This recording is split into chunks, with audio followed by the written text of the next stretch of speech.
Hey guys, welcome back to another video on the Inside Spurs channel, and happy Friday. I hope everyone's okay. I hope everyone's all right, and the day is going to treat you well, and the week has treated you well, but hopefully the weekend treats you even better, and hopefully Spurs can help with that. Obviously, we will be doing the Everton preview ahead of the game this weekend. We're going to be talking about some interesting reports on the striker search. We'll be talking about some really, really good stuff coming out from really, I guess, in the know people surrounding their attitudes towards this window, towards Spurs and towards things like that. Enic increasing their stake in the club. We'll be talking about that as well. So there's plenty to get into and plenty to talk about. Morning, Adis. How are you, mate? Rec, Christian, Spurs, Baza, Joshua, Luke. How are we all? How are we all? I hope we're okay. So look, let's start with some bloody chants to do, shall we? Yeah. Come on, let's get into it. It winds me up, so let's get into it and get through it. So Ben Jacobs, who, I'm pretty sure he was the guy that said that we're going to sign multiple players after Kinski. What was the date Kinski actually signed? When did Kinski join Tottenham? Here we go. Was it 5th of Jan? 5th of Jan, he agreed a deal. So 12 days later, we've signed no one. Just awful. Dino, how are you, mate? Don't know football. How are you, bud? Look, there you go, Joshua. He said we signed 3 more players last week. Well, last week, we're going to sign 3 more players, and this week we are no closer, apparently. Now, look, obviously, a bomber may come out of nowhere, and obviously that would be nice. But I can't lie. All I think about is Ben Davies is probably back this weekend from injury. Richarlison's back. Mikey Moore's back. Van der Ven and Romero should be back within the next sort of two weeks or so. Odebear maybe a month or so. Doggy's 6 to 8 weeks still. They're probably looking at it going, look at all these players you're getting back. Woo, look, you're going to have a little squad there, aren't you, Ange? It's like, there's kind of an underlying issue. But look, Ben Jacobs said that he in terms of Liam Delap, he said keep an eye for Spurs and Chelsea. He said Jonathan David's a very interesting one for Spurs. And he said that he reckons Spurs could enter the conversation for Victor Gyokeres. I'm just going to breathe before I lose my marbles. We're not going for Victor Gyokeres. It's going to cost about 70 odd million. We're not doing that when you've spent 60 odd on your number 9 this season. We're not signing Liam Delap, who's going to cost 50 million and above. We're not doing that either. And obviously, we're not doing Liam Delap at this juncture of the season because Ipswich are, vying to stay up in the Premier League. Jonathan David is the only one that has any real potential. It is the only one. And I don't think that's the move they go for because I think they looked at it and went, look at Richarlison. He's back. He's a striker. He's a £60 million striker. It wouldn't shock me if we found out he's injured from Arsenal the other night. It wouldn't shock me. Do you know what's sad, isn't it? It wouldn't shock me. He's pulled a hammy. He's done his groin, or he's pulled a quad muscle from playing 10 minutes of football, and it's such a sad state and affair. But look, we're not signing any of those guys. Simple as that. 2 of them are going to cost way above 50 million. And one of them, maybe you might have a chance with Jonathan David, but I don't think... See, I'm sitting here going, I don't think striker is what we need to do. And I sit here and think, actually, striker might be what we need to do. Because Richie can't stay fit. And that's a sad state of affairs, really. You're just tired of it all, Dean. I'm with you, mate. I'm tired as well. Stop listening to him because he is frequently wrong and just promotes Saudi Pro League instead of journalism. Ooh. Let's get Lewis from Everton. Lewis? Who's Lewis? Did you hear we were interested in Mbappe, Haaland, Sesko, Olmo, etc., etc., etc.? Yeah, do you know what? It's so boring now that we're past halfway in this January transfer window. We're past halfway, and we keep getting fed. Oh, it's a really difficult time to buy players. Oh, it's so difficult time to buy players. We need. Oh, it's so difficult. Everything's so expensive, and it's like, okay, so one of the top earning clubs in the world, which is only going to continue to grow, by the way, because obviously we're getting more events at the stadium. It's only going to continue to grow, especially because last year we weren't in Europe. This year in Europe, we're going to gain, so much more money. Ah, but it's so difficult. It's so difficult. What? Like, it's just we're fed absolute nonsense all the time. Ange said the same. This is from an Alistair Gold article, by the way. He said, for a month, Postecoglou has used the same phrase over and over again in different forms. The players need help. We need to get some help. Or they're doing everything they can, but they need help. Obviously, we signed Kinski 5 days into the window. Great. But he is also another young signing. Minusing Dominic Solanke signing, the other 5 signings made for Postecoglou this season have an average age of 18.8 years. So 19 years, basically, they all average out. He literally says the Australian might as well be managing a sixth form, which is for people as a college style of thing, right? What on absolute earth? 18.8 years of an average age of signings. I didn't think it was that bad. I thought, maybe like 2021. I didn't realize I forgot how bad it was. And yeah, don't get me wrong, some of those guys have come out and looked pretty damn good, but that's not the point. He goes on to say Spurs needed a centre-back to arrive early in the window, but now in the third week of the month, there is a likely growing realisation that the injured players are gradually on their way back and any newcomer would quickly become surplus to requirements. That's all well and good, but the damage has already been done through inaction. This is from Alistair Gold, by the way. I'm reading this word for word, verbatim. The club is working hard, but it's not easy, is an expression used by Postecoglou in recent weeks and a common one heard from most Spurs managers over the years. We've heard it for such a long time. Such a long time. And we were told this new stadium is a game changer. The new stadium might as well be the trophy because it hasn't changed a damn thing. We talk about, look at the big money moves. The big money moves is because the transfer market has demanded people pay more money. It's not because we've gone out there and gone, we've got the money to spend. We'll start spending big money like other teams. No, the money, that's the way it is. I mean, Jude Bellingham went for 100 million. 100 million, 10 years ago, got you Gareth Bale, got you Cristiano Ronaldo. It got you a young guy from Germany.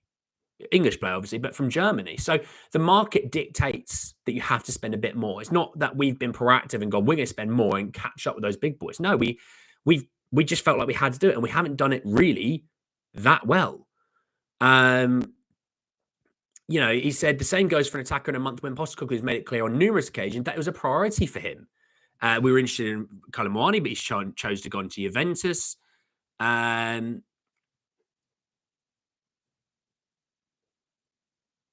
He goes on to talk about how, basically how poor the attack did against Arsenal. Kulusevski gave the ball away multiple times. Sonny, the same. Solanke, the same. But they look dead on their feet. Hey, Steve, he broke a toenail. Jesus. We'll get Skriniar on a winger. That'll be a terrible window if we get Skriniar. Messi. No. Why would you sign David now when he's free in the summer and everyone wants him? Because we're cheap. We wouldn't sign him now. We'd try and get him in the summer. We'd go, yeah, but don't worry. We've got a striker in the summer coming. And it's like, yeah, that's great. But you should still sign 2 players this window. If they went and signed Patrick Dorgu, great. You still need to sign at least 2 players this window for now. Because Dorgu's going to get loaned back to Lecce. See my issue? Get another keeper. You never know. Ange asked for experience and we got none. Absolutely. Kulusevski's good. He's not our problem. And I ironically, I think his lack of speed somewhat helps us, Heard it since forever, which is why I'm in November, baby. That's a goal's praise in the summer window.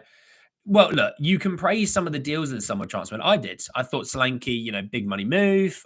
He wasn't my number one guy, but it's what we did. Bergvall was a good signing. Archie Gray, You know, people call them out for like being young, but they're good players. Odegaard's played a handful of games. You know what I mean?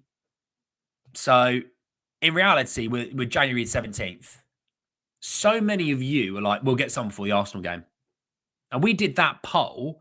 I mean, the Arsenal game, what was Wednesday the 15th? We did that poll, I think, on like the Friday or the Thursday the week before. So what was, hang on, the date of that would have been the 10th of January, the 9th or 10th of January, right? We said we'll get someone by the 15th. So 5 days later, nothing. 7 days later, 8 days later, absolutely nothing. So if it is just Friday last week, we're a week on and we've signed no one. Balance of Gold says, he says, you know, January, we keep getting told January is a really difficult time of month, a difficult window. And I agree. I've always said January is not the month that you're going to sign 4 or 5 players. It's not what we do. It's not what anyone does, really.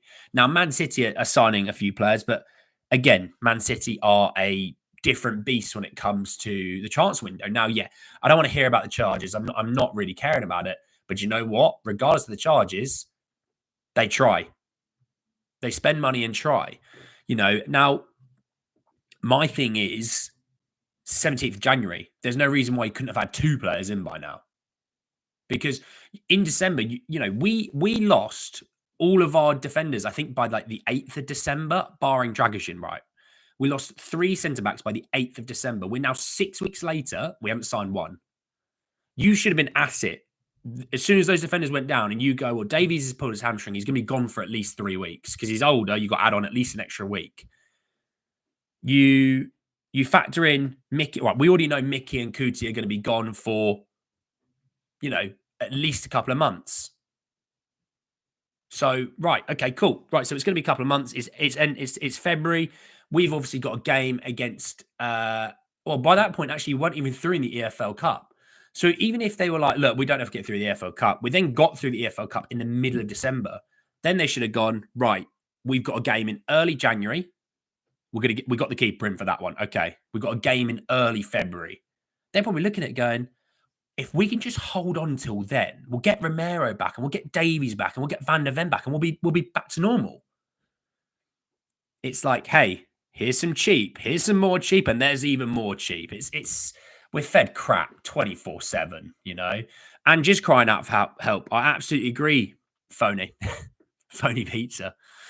Is Levy serious under the impression that the players coming back won't get injured again? That's the other thing. I can show you a year and a half, right, based of all these injuries. A year and a half. Hell, I can show you even longer than that because Sonny's picked up injuries in the years past. But Davies picks up injuries every single season. He's always picking up injuries. He picks up 2 or 3 a season by the looks of things. Bentancur has missed time. Bentancur got injured for Conte. He didn't get injured. It wasn't like the injury started with Ange. They started with Conte. Yeah, Maddison picks up injuries. We've had to manage Maddison to keep him somewhat healthy this year. Had we used Maddison the way we would have done so to maybe pick up an extra few points, he'd be injured by now.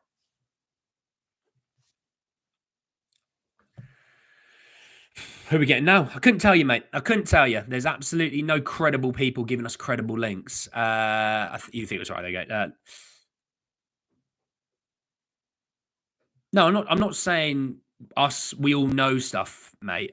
When it comes to these polls, what I'm saying is that's what we were hoping for. And it's not crazy to say by the middle of January, we could have had a second signing when you've had 6 weeks to plan for it. Hell, you should have been planning for January transfer window in October time.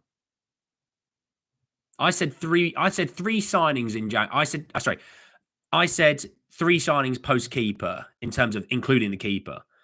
So we're talking that was 12 days ago. I would have expected a signing by now. And then even if it's another 12 days time, that would have lined up. But nothing. Absolutely nothing. Haaland 10-year deal. Absolutely. Is this management being perennial fluffers, teasing the fans along? Oh, they always do. They always do.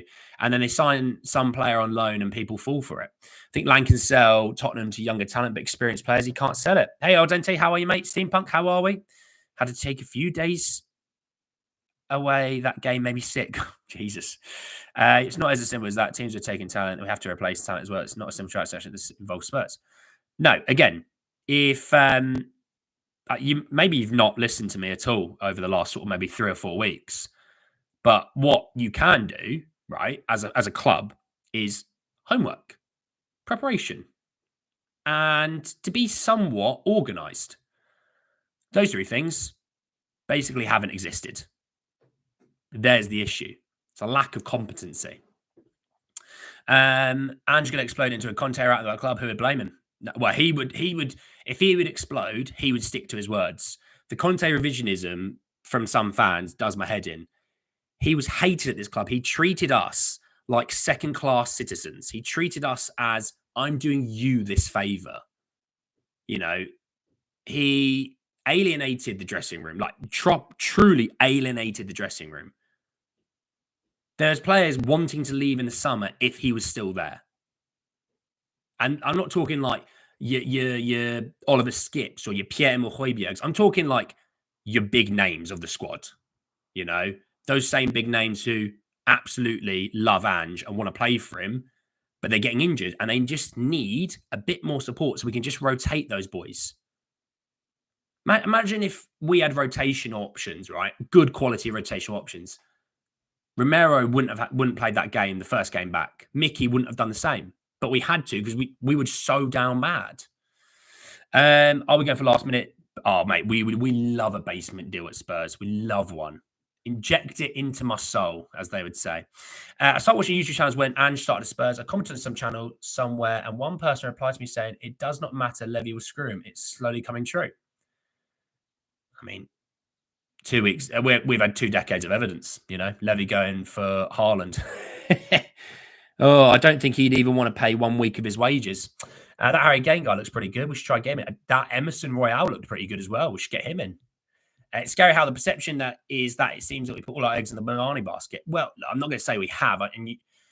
I would give them the benefit of doubt that they've at least, you know, they don't work at one deal at a time. Parachi never did that. I'd expect the club to have gone, yeah, maybe we'll follow the Parachi lead of having, you know, few deals per position. You know, because that's what Parachi did. Parachi, they said, lined up towards sort of 10 deals per position, you know. How do you not know the homework hasn't been done? 17th of January, mate. Come on. As I keep saying, we need to buy 2 or 3 big money signs each window and not multitude of cheap players that so often don't offer what's needed. If Mbeumo is 50 million, then do it. A real team would. A real team would. You know. What is with me, the club is backing Ange, but they're really otherwise. Well, the thing is, look, if you were backing Ange, then the way I look at it is back Ange or sack him. That's the only way about it now. That's the only way to do it. I mean, because so far they've done an absolutely abysmal job of truly backing him. Oh, let's get the wage bill down because we could do it in for investments. And Spurs are there in the league. Yeah, but we got our wage bill down. It's like, yeah, so if you get your wage bill down, normally what happens is you've not replaced players. And when you don't replace players, right? Crazy. This is like a mind-boggling idea, right? Follow me. If you don't replace them, do you know what happens if, you know, maybe you get a few injuries? You suffer. And if you suffer, you don't pick up as many points. Therefore, phew, simple.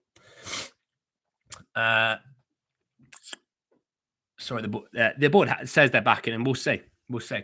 Realistically, what really good players come to Spurs at the moment? Well, the thing is, money talks in football. Simple as that. And if you don't think money talks is football, I don't know what to say to you. Those big boys pay the wages. Simple as that. Now, look, there are some deals that those big boys have that the players aren't earning those wages. Like Marcus Rashford's not earning. He's not warranting 325 grand a week, but that's what he's on. That was mostly benefited on, look how great this one season he had was. I mean, Manchester City just handed a 9.5-year deal to Erling Haaland. Now, Erling Haaland is one of the world's best strikers. Earning big money, though. They spent 100 million on Jack Grealish, earning big money. Doesn't even play. Now, that's Man City. That's a different beast. Maybe if we just pull it back a little bit, maybe we go, let's look at teams that maybe sort of, maybe in around the Champions League fighting area, right? How much money did Newcastle spend on Sandro Tonali? Bruno Guimaraes, right? Earning big money. Alexander Isak was a £65 million striker, earning big money. Now, he's the best striker in the Premier League at the moment, right? I spoke to my Newcastle friend, and he was talking about some of the wages some of those players are on. Some of the wages that are actually, the players aren't very good. Like Matt Target. You probably don't have a clue who Matt Target is. He's on apparently like nearly 100 grand a week. And they're having financial fair play issues somewhat because, yeah, they're paying those bigger wages. We could pay those big wages and not have any financial fair play issues. But if you're not going to willing to pay those wages, then guess what? You're not going to have success. That's what football is now. You pay the wages for the success. Manchester United have tried. They haven't really recruited very well because, I mean, they're spending big money on, past their prime players. Spurs are doing the absolute opposite because we're buying players who can just about buy a beer at a pub. Just about. They're getting their fake ID out. What's your name? When's your birthday? It's every year. So that's really the crux of the issues. Football talks, but money talks a hell of a lot louder. This is their job. This is their profession. And I have no issues with players moving for money, to be honest, because at the end of the day, their football careers could be 10 years long and they've got to last 50, 60 years on those wages. So, I mean, think about PSG. We're talking about Milan Skriniar's on 250 grand a week. They spent big money on him. Okay, it's not worked and he doesn't suit what they try and do. But they're trying. They're buying those players. They spent 50 or 60 odd million on Pacho, who we've been linked to in the past. And I spoke on the channel previously and I really liked him. They spent big money on Nuno Mendes, Hakimi, Marquinhos, Donnarumma, Keylor Navas. Trying to think of other defenders they've got. Beraldo, Juan Bernat was there for a little while. Obviously, Thiago Silva. I'm running out of PSG defenders. David Luiz. That's I see. Ball knowledge. They're trying. Monaco did for a while. We're not.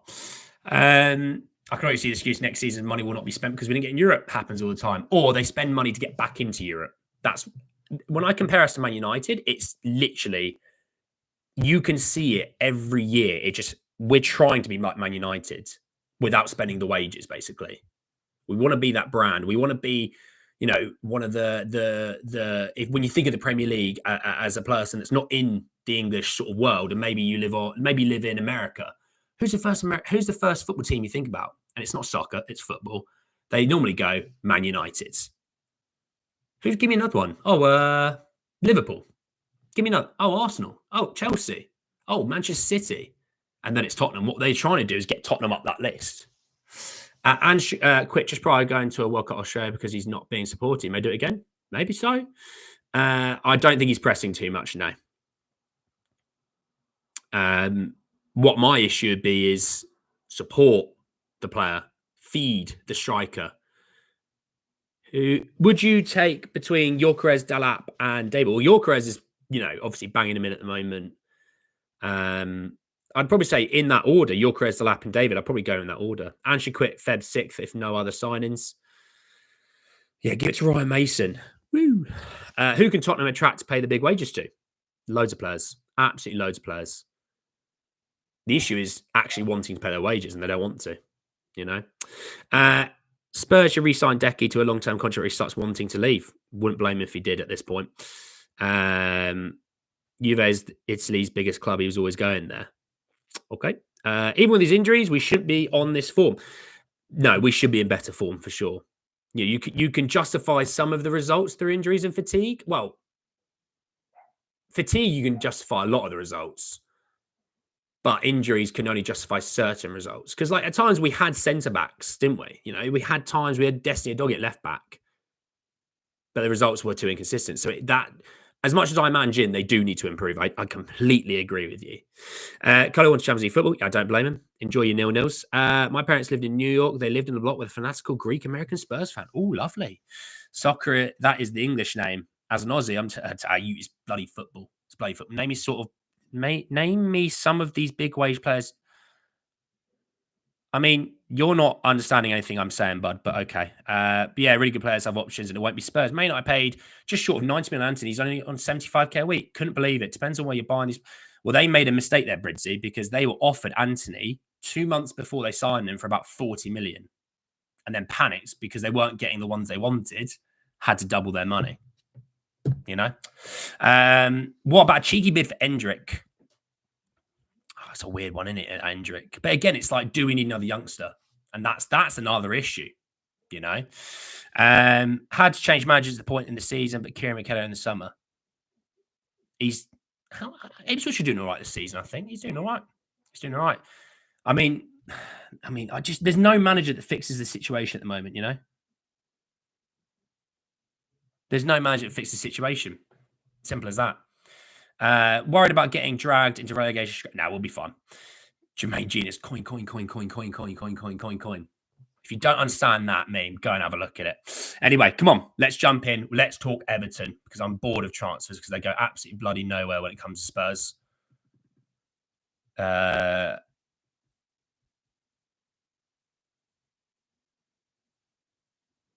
tell you what, just a little bit on Man City. The Athletic reckon that the verdict on the 115 charges would be expected in March. Some with the knowledge of the situation think the sanction Man City will face will not be more serious than just a fine. So there you go.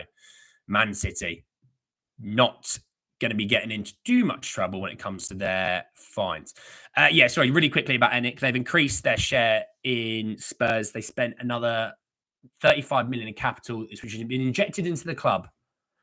Yeah, great. Still got 50 million left over from that 150 million, but, you know, we'll move. Supposedly, I think they've only increased their share in Spurs by, like, it's not even a percentage they've bought, something like that. Yeah, they've gone from 86.58% to 86.91%. So they own, just call it 87% for argument's sake and for us to all remember it. Anyway, let's talk Everton, because Everton's more important. Because I can't be asked with this club and transfers. I don't think anyone else can. Everton Spurs. Now, Everton Spurs. It's a relegation battle. Oh, it's a 6-pointer. Oh, God. Right, yeah. Okay. Everton Spurs. Come on, let's be positive. Let's not be down in the dumps. Spurs can't fall below 15th this weekend. They can only get to 15th. They can't fall beneath the 15th. And they could get as high as 12th. Jesus Christ. Okay, come on. Right, Everton Spurs. Obviously, last season, this was a 2-2 draw. Spurs conceding, was it like the 95th minute or something? Look, this is a game that I think Spurs normally do well in. Everton have won just one of their last 24 Premier League games against Spurs. They've drawn 11 and lost 12 of that. They beat them 1-0 at Spurs in September of 2020. Tottenham are unbeaten in their last 11 Premier League away games against Everton, though have won just 3 of those. So, you know, drawn 8 of that 11. So if you're a betting person, draw/Spurs win might be the play that you want to go for. Everton versus Tottenham at Goodison Park is the most drawn specific fixture in Premier League history, with 17 of the 32 meetings ending level. See what I mean? Spurs/draw is the bet. Each of the last 5 has been drawn with no exact fixture ever finishing level 6 times in a row in a competition. Everton have lost their last 3 matches without scoring a goal. They haven't lost 4 in a row without finding that since February/March of 2022. So there you go. There's some crazy old stats for you. Everton this season, they have won 3 of their 20. They've drawn 8 and lost 9. They've scored 15 goals in those 20 games and conceded 26. So, you know, by the way, Spurs are 11th with a plus 11 goal difference. The team above us are minus 14 and the team below us are minus 5. I mean, Villa are in 7th and minus 1, and we're 11. Spurs are obviously the second top goal scorers in the Premier League behind league leaders Liverpool. Obviously, we've scored 43 and conceded 32 in that time, winning 7, drawing 3, losing 11. Spurs in the last 5 have no wins, but they have 4 losses and a draw. Everton have 3 losses in a row with 2 draws. Jesus Christ. Jesus Christ, honestly. So how do we feel about Everton? I don't want Ferran Torres personally, no. But if he can stay fit, then probably yes. The next 2 games are relegation match. Oh, Jesus Christ. We have many characters in Man United, absolutely. I think Sunday's make or break French. I don't just yet. See news Terzic? No, I don't want Terzic anywhere near this football club. There's better options in the Premier League alone. Who would have believed that we'd be in this position? Oh, we're still in for the treble, though, aren't we? We're still in for the treble. We're going to win all the cups. We didn't do great against West Ham when Moyes was manager, though. There's that. And yeah, Moisey at Everton, obviously, if you're not sure, Moisey was the guy who got them their highest ever league place in sort of the last 2 decades. They finished, I think it was 2 decades. It might just be just over 2 decades now. They finished 4th in the league at that time. In that period, it was a qualification. They had to go through 3rd round qualification to get into the Champions League group stages. They then lost and didn't get through. And he was doing it on a shoestring budget. You know, everyone thinks about, you know, your Tim Cahills, your Leon Osmonds, your Mikel Arteta's. He played there for a while. You know, Tony Hibbert's, Phil Jagielka's. You know, that was his Everton. And they were always a solid team. They were always a difficult team to play against. And this week, no different. I still think they are reeling ever so much from, you know, Daishi leaving and things like that. But you know, let's be positive about this. They don't score even a goal a game. Now, we concede about a goal and a half a game. So if you average it out, they'll score 1 in this game. They average a goal and a half conceded pretty much a game nearly. We obviously scored 2 goals a game. Those are my averages that I'm working with, you know. For me personally, there's been a line draw. Don't know where, but it needs to happen soon. I think we're 2 wins from safety. We are 3 wins from safety. That's right. With 3 wins. Title charge inbound. Only Wolves, Leicester, and Southampton have lost more league matches as they've all replaced their manager. They have. And you're making me feel happy with those stats. We're trying to hold on to something positive. Hey, Rec, mate, how are you? Wasn't it Villarreal that lost against? I think it might have been Villarreal, actually. Roberto. Good shout if it was. New manager may just bring some freshness to boys, but a new manager fixes nothing. As you know, it just keeps allowing Daniel Levy to keep getting away with the fact that he keeps failing managers. It goes back decades. He's you know, failed managers. And if we just get a new manager, it's just us signaling, yeah, Daniel, you keep doing what you want to do, bud, because we don't care, evidently. You know, if we lose, hell will break loose. You miss Højbjerg, Jack. Damn, you are down bad, bar Dan. Even with how bad we are, I still do not miss. I don't miss Højbjerg. He doesn't suit the system. If we had Conte or Mourinho, I'd be like, yeah, I miss Højbjerg. He's perfect. Can you imagine Højbjerg playing against Arsenal? God, we would have conceded even more because he'd have given the ball away about 1 million times in our own box. Moyes giving the old manager bounce. Well, he lost their first game. So we're in the same boat as United. A new manager is like shuffling chairs on the Titanic. Wow. That is a shout adventurous. Sorry, I'll repeat that for people that maybe are watching this back and don't see his comment. He said, a new manager is like shuffling chairs on the Titanic. That's a great saying. I rate that. I'm going to try and hold on to that. Lacking a proper leader in the squad for sure. Therefore, 1 to 5 to 1, we win. Don't know how we score half a goal, but that would be truly a Spursy. Well, no, we scored 2 a goal. We scored 2 goals a game.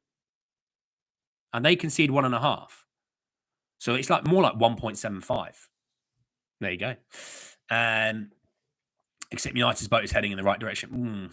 I don't know. I wouldn't say they're heading in the right direction. They got knocked out of the EFL Cup by us. So I'm not sure if it's the right direction at all. Saying that though, Andy, Højbjerg's fighter when he leads. Yeah, he was a fighter at times. I think watching him, he'd be like, he'd given it all this, and then a 50-50 happened, and he'd be like, ooh. So, you know, you put Victor Wanyama in there. Oh, yeah. Put Victor Wanyama in that position. He's flying into those 50-50s. My position as a fan is to stick with Ange, and if he fails, get Areola in. Great option for Spurs. He reminds me of a bit of Poch. Well, Ange is going nowhere right this second. He's still going to be here for a little while. But he doesn't. Yeah, he doesn't. Look. If you've been watching us, watching me on this channel for any length of time. Hang on a second.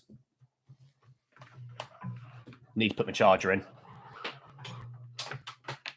There we go. Sorry, 1 second. My MacBook just went, oi, charge me. What was I saying? Oh, yeah, Højbjerg. Good player. Doesn't suit our system. And that's nothing wrong with that. You know, I said Emerson Royale is a really good defender. Just doesn't really give you anything the other way. And we need our fullbacks to go the other way. So, you know, slight issue. I think we'll struggle. Confidence low. Let's see Mikey Moore start. Who's Everton's fullback at the moment? Should we have a look at Everton's fixture from last game? Here we go. Let's have a look at their team. We haven't actually haven't done this.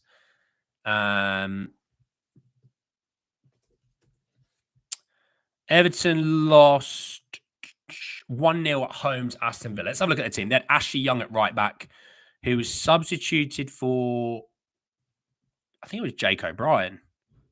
Nathan Patterson's on the bench. I thought they'd pay Nathan Patterson more. Maybe I haven't watched them and he's not very good, but when I did watch him, I thought he was all right.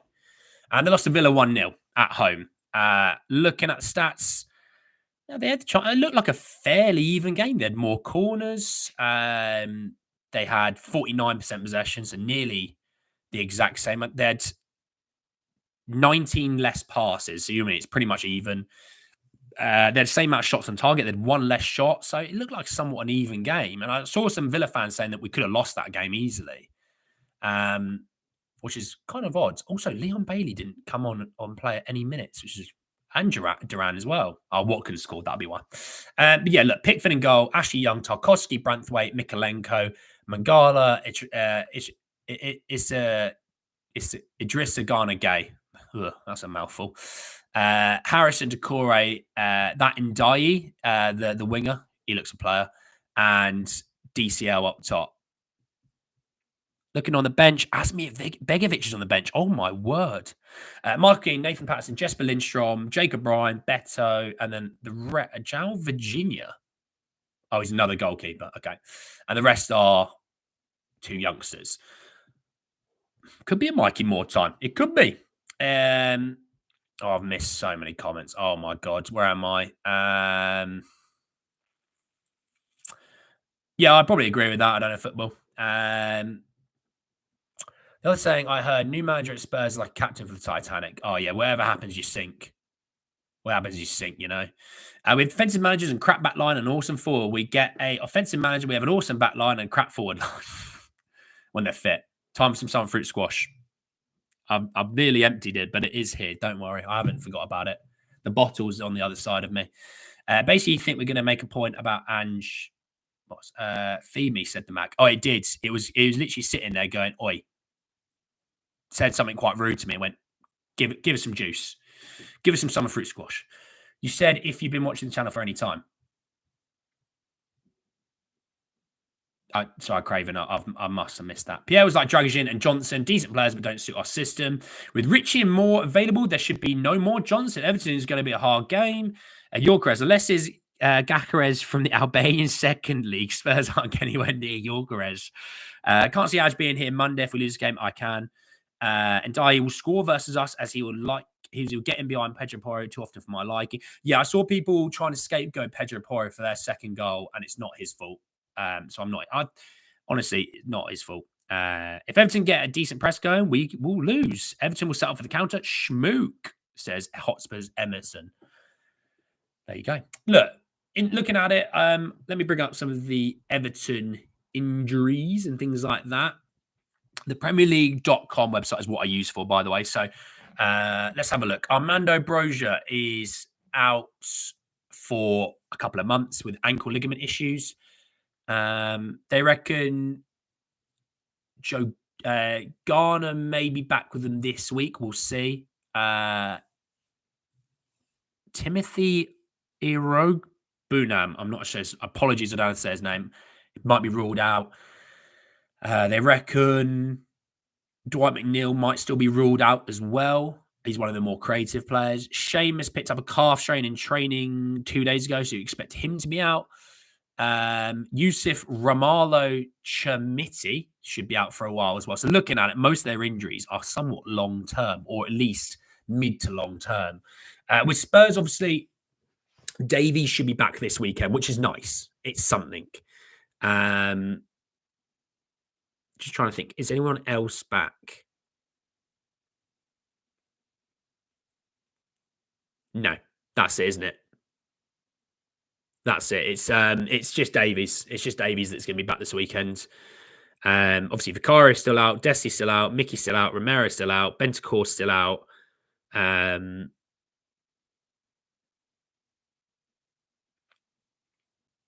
Odegaard's still out. I was trying to think who else that was. So look, Richie obviously had played minutes against Arsenal.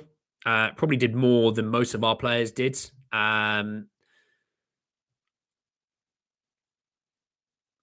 The issue is the team picks itself just because of what we have going on. Is it worth reflecting on any missed chances from the last few windows? I don't like to think about it. Midfield, Bergvall, Sarr and Maddison. Forwards, Richarlison, Solanke, Kulu. Forest are now my officially a second team until the whole squad is back. Just don't feel confident this board will try to get players in. Neither am I. The person they'll sign is new medical staff. Do you know what? If they sign a new medical staff and kept our players fit, fine. But they're not going to. Looking forward to Davies and Dragic at centre-backs and Gray can play the number 6 role for us. Your board will never change. Levy has an iron fist in your club. When we get rid of our medical team, they did get rid of some people and they were hiring for some. Sesko, they reckon, will stay at Leipzig instead of going to Arsenal. There you go.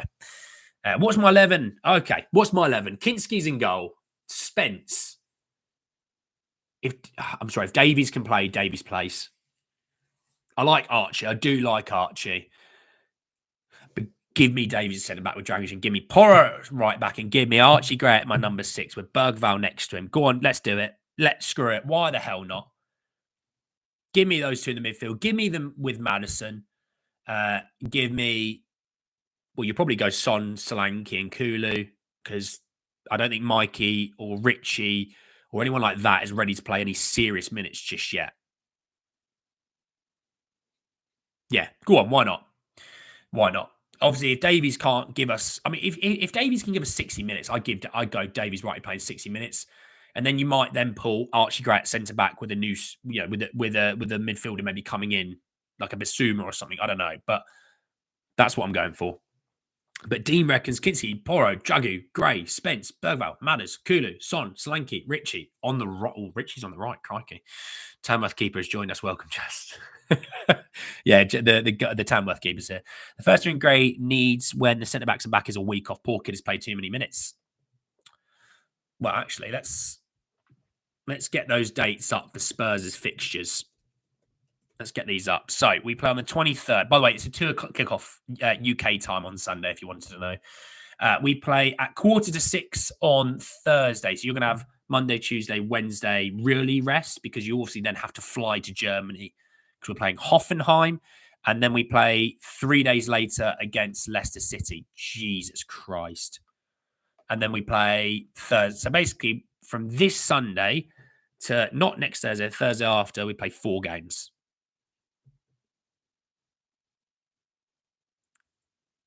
Jesus Christ. They just don't stop, do they? Johnson on the right against Everton to give Kulu a rest.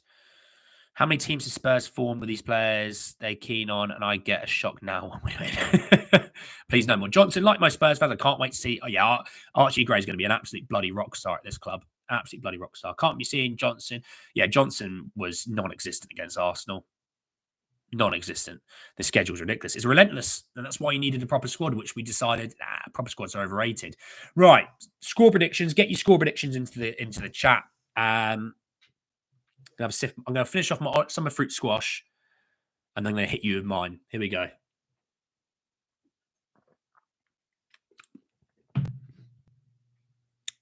That was good stuff, that was a strong summer fruit squash. It's one of those double strength ones. Right, Everton's at home. I'm going to say Everton's going to score 1. Everton's going to score 1. I think DCL hasn't scored in quite a few games, so I think DCL is going to be their scorer.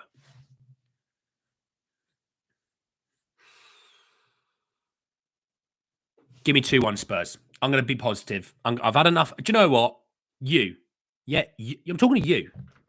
No, don't look away. Don't look to the side. Don't be thinking, is it my partner? Is it my dog? Is it the cat? Is it the hamster? It's you. I'm talking to you. We're going to be positive. We're going to be positive. We're going to say 2-1 Spurs. Okay. I'm going to say Maddison, a long ranger from Maddison.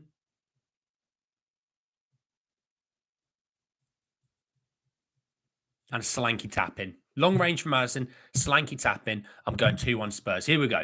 Al Dente, 3-1. Everton 1-0. Good Jesus Christ, Ronnie. We're not even going to score against Everton. Finn 1-0. Everton 0. Tottenham 2. Adventurous. 2-1 Spurs, says Craven. 5-0, Steve. I love it. We like to eat that because Annie's our mate. That's more of a Saturday thing, mate. You know, more of a Saturday thing. All right. I've got a really nice rum over there, which I'll be enjoying. I'll be watching the NFL.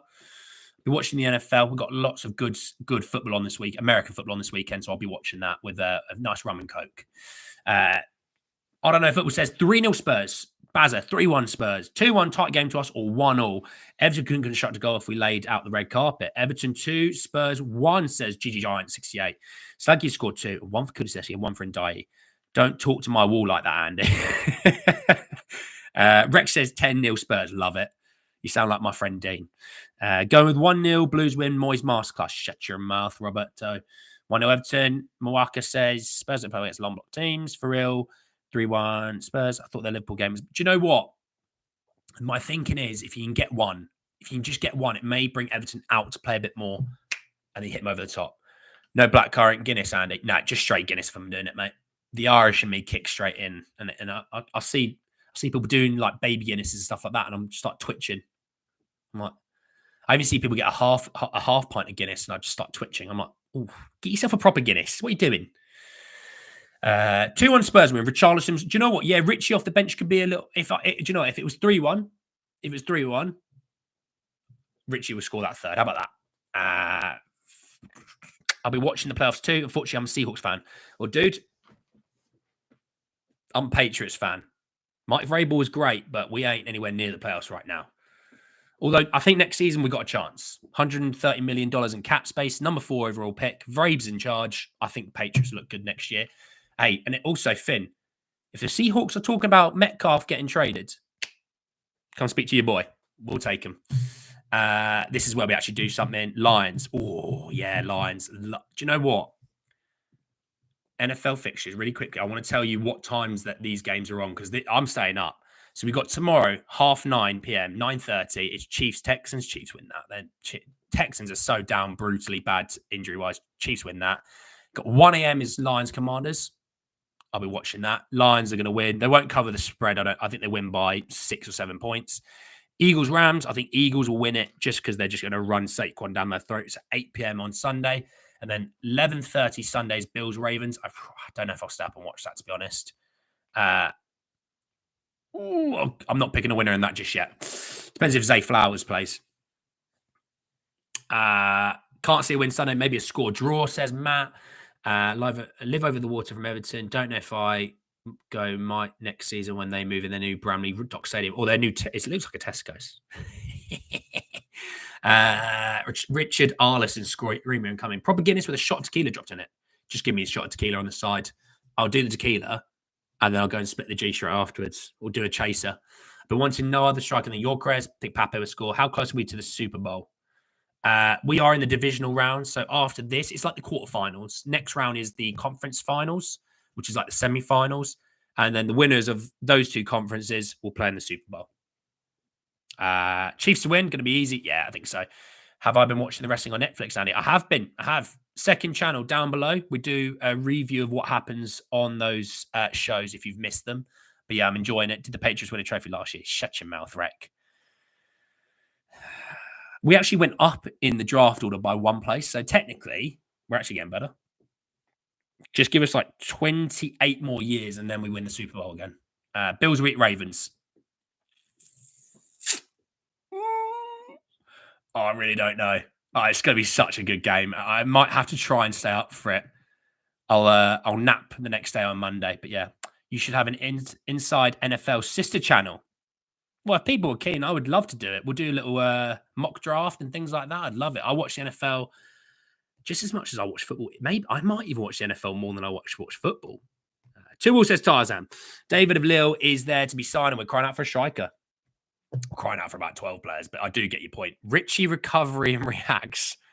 You're not Richarlison, are you? You're not Richarlison, are you? If I had to pick a favourite NFL team, it'd be the Raiders or Seahawks. Raiders might get Ben Johnson at coach next year. Obviously, top. He's a minority owner.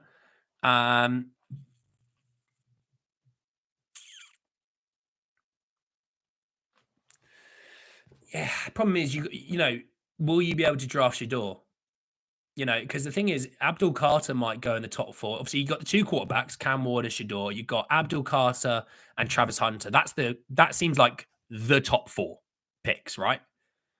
If Abdul's there at 4 or if Travis is there at 4, I'd want the Patriots to take him. But hey, if one of those quarterbacks is there and one of those 2 guys are gone, trade up. Give us a first round pick. We'll trade back a couple of places and we'll let you have the quarterback. And then we'll get Tetera McMillan or I like Mason Graham. We don't need a cornerback in Will Johnson. So I like Mason Graham, the D tackle from Michigan, because I'm a bit of a Michigan guy, to be fair. So there you go. Make an NFL channel. Do you know what I might today? NFL chat. Do you know what I might? Do you know what I might? You should get to floorball. I'll have a look at it. Try to be positive. It hasn't worked to date. 2-2. Tarzan. I think Silver's been in February. It normally is the first weekend of February, in and around there. Texans pull off the upset. I would love it, Ronnie. I'd love it. I love, Nico Collins, CJ Stroud. Shaq Mason plays there at the moment, former guard for the Patriots. Joe Mixon was in my fantasy football team this year, which, by the way, I won. They can't block, though, and I think Chris Jones is going to have a big game. I could see a Dalton Schultz maybe a good game, because I think tight end is maybe where you could get a bit of success against the Chiefs secondary. And Dalton Schultz is a capable pair of hands, so I think maybe that's a shout. Yeah. Thing is, Danielle Hunter and Will Anderson have to go absolutely mental. They're going to have to get to... I mean, look, the tackles for the Chiefs have been crap. I mean, Joe Tooney is there, obviously former Patriots guard he's an absolute stud, and he was a stud at the Patriots, and I hate that we let him go. He's obviously played a little bit left tackle, but like Will Anderson and Danielle Hunter are an absolute beast combo, and they're going to have probably their best games of the season. And if they don't, Texans not got a chance, in my opinion. Is that where Harry Kane wants to finish his career? I'd probably say. He probably wants to do a year of kicking in the NFL. A team will bring him onto the practice squad to see what he's got. We'll see if he can do it, but we'll see. But yeah, I might make a second channel for NFL. New England fell off. Yeah, New England obviously lost Brady. He went to the Bucks, kicked Mahomes' ass in the AFC Championship game the year before he left. Kicked his ass in the first year of the Bucks being there at the Bucks. Was there for another couple of years. Retired, came back, and could probably still be the New England Patriots quarterback now. I love Drake May, but that's the GOAT. That's the GOAT of NFL, at least. Evening, what did you miss? You missed it all, Dragon. I'm literally finishing up. You missed it all. Look, thanks very much for joining me this morning. It's still morning. 1 minute to midday. Thanks so much for joining me this morning. Obviously, yeah, I might make a second channel about the NFL. Why not? I might have a look at it today. We'll see what I can do. But yeah, regardless, thank you all so much for joining me this morning. Look after yourselves. All right. Enjoy the rest of your Friday. Hopefully, I'll be back tomorrow. If not, I'll definitely be back on Sunday to give you my last-minute thoughts ahead of the Everton game. Tomorrow, second channel. We will be uploading on the second channel tomorrow. Maybe even later today with a bit of Ultimate Team upload from Team of the Year. It's Team of the Year to this evening, sorry. I've got a massive pack opening, so we'll do that. But also, second channel tomorrow. What happened at WWE SmackDown the 17th of January? We'll put it up there. All right. But anyway, thanks very much for watching, everyone. And I'll see you all then. Take care. Peace.